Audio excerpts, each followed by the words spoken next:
everyone. I hope that you can hear me. It's my pleasure and honor to take part in this session in memory of Professor Berislav Zarnić. Because this is a special occasion, and since I cooperated with Berislav for a few years, I would like to start by sharing some memories about him and our common work before coming to the main part of my paper. So I will start from some comments about Professor Zarnić in Warsaw and our cooperation. Then I will move to some comments on Berislav Zarnić and the Lvov-Warsaw School. And then I will come to the main topic of my paper, Berislav Zarnić and Philosophy Education, Zarnić Principles of Education, and Kazimierz Twardowski's Pedagogical Ideals, which I will somehow compare. And in the end, I will come to some closing remarks. In 2010, I was preparing a research project on the theory of imperatives for the Foundation for Polish Science. In searching for possible cooperants, I learned about Professor Zarnić's works in this domain. Since I like his approach to the logic of imperatives, I decided to invite him to join this project as a specialist. I wrote him an email not knowing him earlier. Professor Zarnić answered enthusiastically the same day. After this Polish creation project was accepted, we collaborated closely for 3 years and became involved in all aspects of the project. Among members of the project, there were Berislav Zarnić, Professor Jacek Jadacki, and me, and also some students like Natalia Miklaszewska, Jakub Modrenko, Łukasz Krawilanda, Tomasz Lechowski. Other scholars, including Professor Yamada, joined us for conference and our edited volumes. During our cooperation, Berislav Zarnić twice visited Warsaw. During his visit in 2011, he gave a series of lectures about dynamic models in imperative logic. Here you may see the poster about these lectures. And you may also see Professor Zarnić in lecturing, while he was lecturing in University of Warsaw, in our Faculty of Philosophy. During this visit in 2011, I had also occasion to learn more about Berislav, not only as a scholar, but also privately. I remember especially our visit to University of Warsaw Library, and to Warsaw Royal Castle. Here on the right, you may see me and Professor Zarnić in the Royal Castle in Warsaw, and on the left, we are talking in a cafe, and I'm giving to Professor Zarnić some of our books edited by us here in Warsaw. 1 year later, in 2012, Berislav Zarnić visited Warsaw once again, this time in order to take part in the symposium Theory of Imperatives from Different Points of View. And Professor Yamada also joined us at this conference.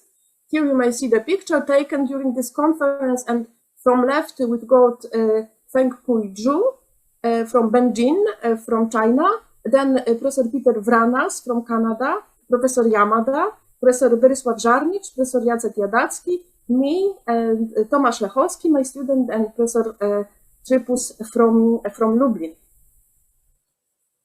And we also worked really hard, and we prepared 3 volumes as a result of our project. And here you may see the first one, The Theory of Imperatives from Different Points of View, point 1. And on the right, you may see the contributors to these volumes, Professor Andrzej Bogusławski, me, Professor Anna Brożek from Jagiellonian University, who is privately my brother, but also Professor Magdalena Danielewiczowa, Professor Jacek Jadacki, Ryszard Kleszcz, Robert Tripus, and Berislav Zarnić. This picture of this beautiful agave on the left was taken by Berislav. He gave us this picture. It was taken somewhere near his house, as far as I remember. And we used this picture on the front cover of this book. And 1 year later, we published another volume, Theory of Imperatives from Different Points of View 2, and similar but somehow different set of authors are on the right. You may see these dynamic pictures of them taken during our conference. And the picture on the front cover, it was taken, as far as I remember, by Feng Kui Zhu in Beijing. And the third book, which we prepared together, the third volume, we prepared together with Berislav, Jacek Jadacki, and Rosja Mastup. It was an issue of Creation Journal, European Journal of Analytic Philosophy, and it also concerned the theory of imperatives. I will always remember Berislav Zarnić as a highly original scholar, a charismatic teacher, and a great man and friend. What I especially value in Berislav as a scholar is that he connected his logical interdisciplinary investigation with the broad interdisciplinary approach to philosophy. He did not restrain to approach important social problems, including the value of logic in the society. As a grand cooperator, he was of a great help. I remember his passion towards the problems analyzed, his thoughtful comments, and reasonable advice. While lecturing, he spoke clearly and emphatically in a convincing way. The tone of his voice is something that I will never forget. It made a great impression on us here in Warsaw. He was a man of a high culture. One may say that he joined logical culture with personal culture. He was a tall, strong man, full of life and full of energy. I really cannot believe that he is no longer with us. Now I will turn to the problem of Berislav Zarnić and the Lvov-Warsaw School and how I mix these two institutions, let's say. I would like to say something about Berislav Zarnić's conception of education. And in particular, I will recall Berislav's idea of learning how to learn, which was a part of his research in this domain. Zarnić's work on this topic are a good example of the aforementioned broad attitude to logic and its applications. I also wanted to refer to Zarnić's work on education in order to show how Zarnić's teaching practice, the example of which I saw in Warsaw, corresponds to his theoretical approaches. I will also juxtapose Berislav's view on with some elements of the philosophy of education in the Lvov-Warsaw School, in particular with the views of Kazimierz Twardowski, the founder of the school. At first glance, it may look that this juxtaposition is somehow risky. In his works on the theory of education, Berislav did not make any direct reference to the work of Twardowski and the Lvov-Warsaw School. However, the reason for that is the following. If the Lvov-Warsaw School is presented in international companions or encyclopedias, it is presented first of all through logic or philosophy of science. I suppose that the majority of participants of our conference knows such ideas as Tarski's theory of proof, perhaps Łukasiewicz equivalent logic, or perhaps Kotarbiński's realism, but believe me, the Lvov-Warsaw School was much more than just these most known results. So, for instance, pedagogy, the didactics, philosophy of education practiced in the school are not of international reputation, but they are really something which is worth mentioning. And the situation, fortunately, is gradually changing thanks to some works of my friends such as Olga Honcharenko, Ewelina Grącka, and other young scholars. However, in 2-year period of our cooperation, Berislav Zarnić got acquainted with the tradition of the Lvov-Warsaw School and was amused by its diversity. Moreover, although Zarnić formulated his ideas of education independently from what Twardowski and his students wrote about it, I found some essential analogies between his approach and the ideas about philosophy of education in the Lvov-Warsaw School. Let me just remind some very general facts about the Lvov-Warsaw School as a philosophical group. The school is a Central European branch of the analytic movement, famous first of all for its achievements in logic and applications in philosophy. It was founded in Lvov or Lemberg because it was then a part of Austria-Hungary Empire. Presently, it is Ukrainian Lviv. By Kazimierz Twardowski at the turn of the 19th century. It flourished between 1920 and 1939 after Poland regained independence and the school got the second branch in Warsaw. The history of the school began in 1895 when Twardowski got chair of philosophy. As a professor of philosophy in Lvov, Thanks to his unusual didactic skills and efforts, Twardowski founded a strong school of scientific philosophy.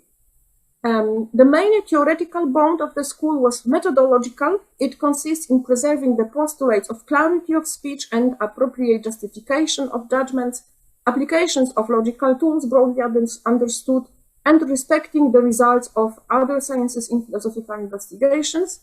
One may say that what members of the school did was a typical example of rational reconstruction about which Professor Leichtet was talking during his keynote lecture.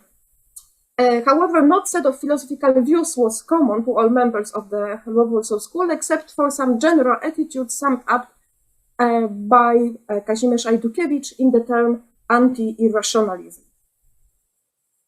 The Lvov-Warsaw school was an interdisciplinary enterprise. Twardowski started from psychologism, then his students moved to logic as the main tool of philosophy, but they were also interested in many areas of humanities.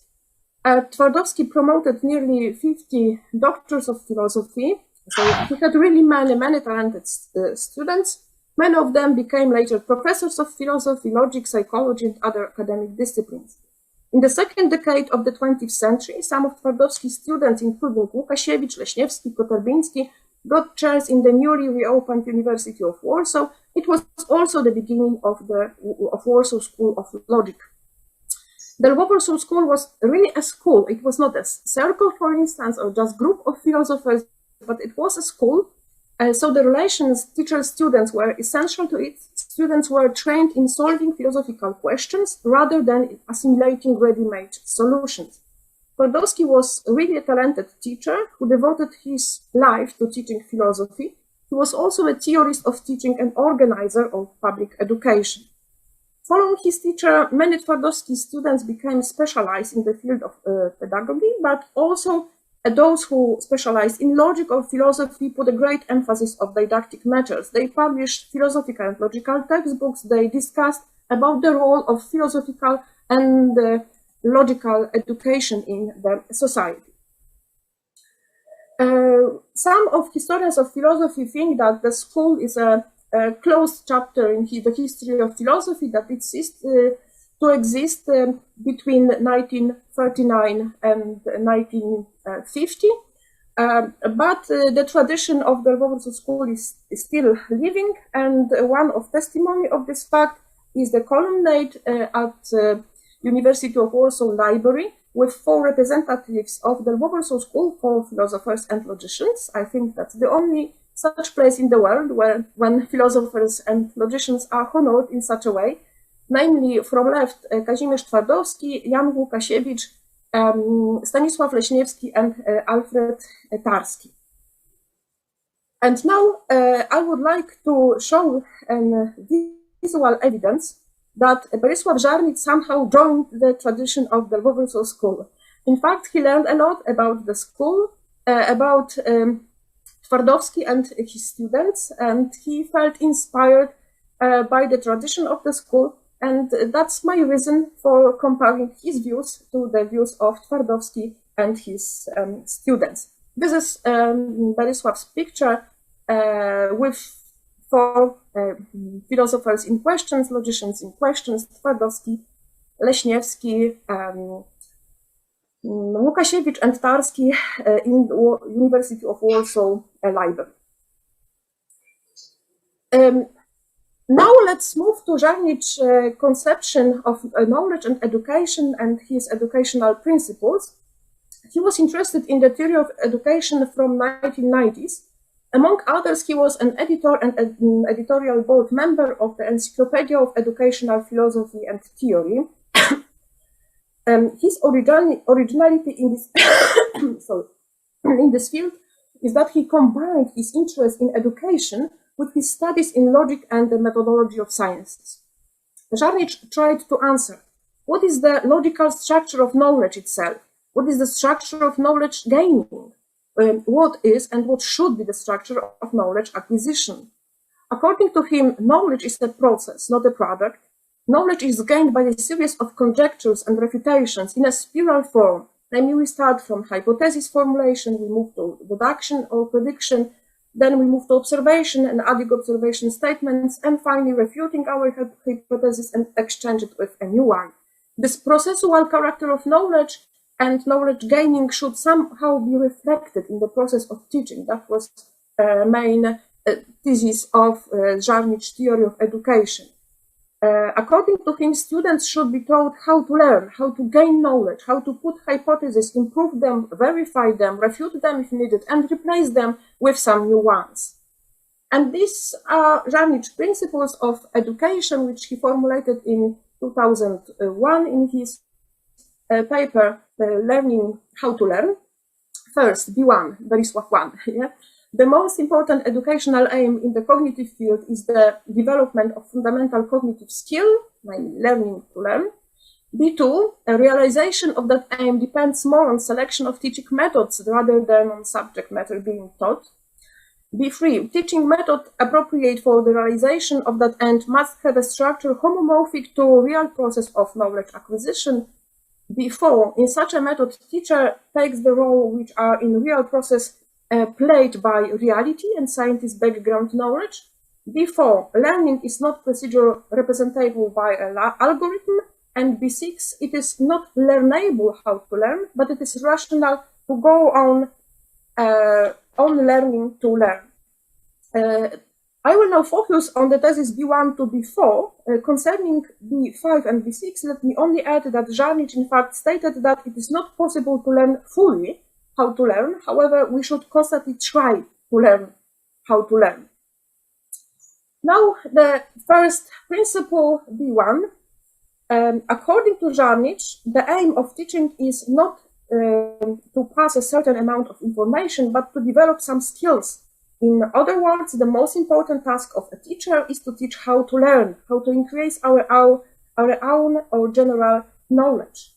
And this very similar idea may be found in Kazimierz Twardowski's textbook for teachers, and it was entitled Foundations of Logic and Pedagogy for Teachers. It was published, and it's also a significant fact, it was published in 1901, and Berislav's papers was published in 2001. So there is 100 years difference between these two approaches, but they are still very similar, although of course some differences in conceptual schemes appear.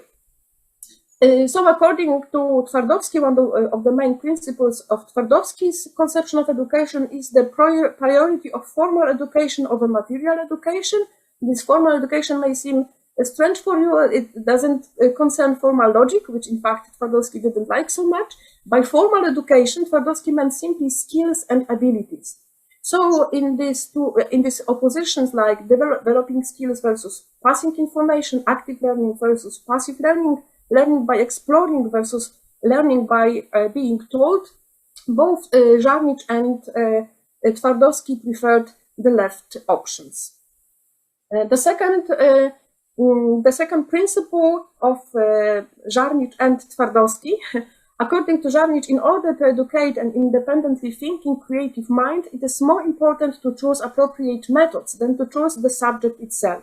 And it was quite similar by Twardowski. For instance, the thesis of the priority of methods over the subject was often stressed by Twardowski, also in the context of philosophical education. According to Twardowski, education should start from examining scientific problems from different points of view and trying to solve them. The type of problems to be solved is less important than the methods used in solving them. And now the third principle, Berislav, Kazimierz, or Zarnić Twardowski's principle. According to Berislav, a teaching method that we should adopt for the purpose of developing primary cognitive skill must resemble a real process of acquiring knowledge. According to Twardowski, a heuristic method, this is his term for that, of teaching, namely directing the students' thoughts and actions to make them discover the knowledge, is prior to other methods of teaching. According to Berislav, if educators want to teach how to learn, to develop cognitive skills, the knowledge acquisition should reflect the process of gaining knowledge. According to Twardowski, heuristic method increases students' interest in the subject and in science. Twardowski emphasizes students remember better when they discover by themselves. I should add that, of course, Zarnić refers to some standard model of the development of science, which were presented later, much later than Twardowski published his works. I mean, he referred to Popper, to Lakatosh programs, but in fact, some ideas very similar to that standard view of the development of science was present in Twardowski's environment. Twardowski referred to it as the so-called inductive-deductive method, and it was simply known in Brentano's school to which Twardowski belonged. And finally, in such a method of teaching, teacher takes the role which are in real scientific research played by reality. Zarnić emphasizes that the teacher should be just a guide to discoveries, help students to discover. Twardowski stressed that playing such a role is really difficult, and that is why teachers quite often resign from formal education, in his sense, of course, and from heuristic methods. But in fact, Twardowski was a person that implemented this method in his teacher practice. He played this role for his students in his daily practice. In Twardowski's didactic program, the most important role was played by tutorials, pro-seminars, seminars where his students were taught how to learn, how to discover the truth independently. And just a short interlude before coming to my end comments. I was surprised to find out that Berislav's idea of what is important in science was quite similar to the idea of Jan Łukasiewicz, the famous logician from the Lvov-Warsaw school. Namely, they both thought that the most important feature of scientists is creativity. Berislav Zarnić wrote, "The real value of science does not lie on the side of truthfulness, but on the side of creativity." And Jan Łukasiewicz wrote in 1912, "The set of facts is not yet a science. Only those are real scientists who can join these facts in synthesis. The cognition of facts is not enough. The creative thought has to be brought." And coming to my closing remarks, I would like to stress that there are some analogies between Berislav Zarnić and Twardowski's conception of education. I find this fact interesting, and I'm also glad when I learn that my favorite people shared some ideas. Twardowski is perhaps one of my favorite philosophers, and for sure he is my favorite philosophy teacher. And Berislav Zarnić, I think I may call him my friend, and I also praise him very much as a teacher and as a scholar. What are these similarities? Shaping skills as the main educational aim, appraisal for heuristic methods of education, namely this learning by exploring, the emphasis on the logical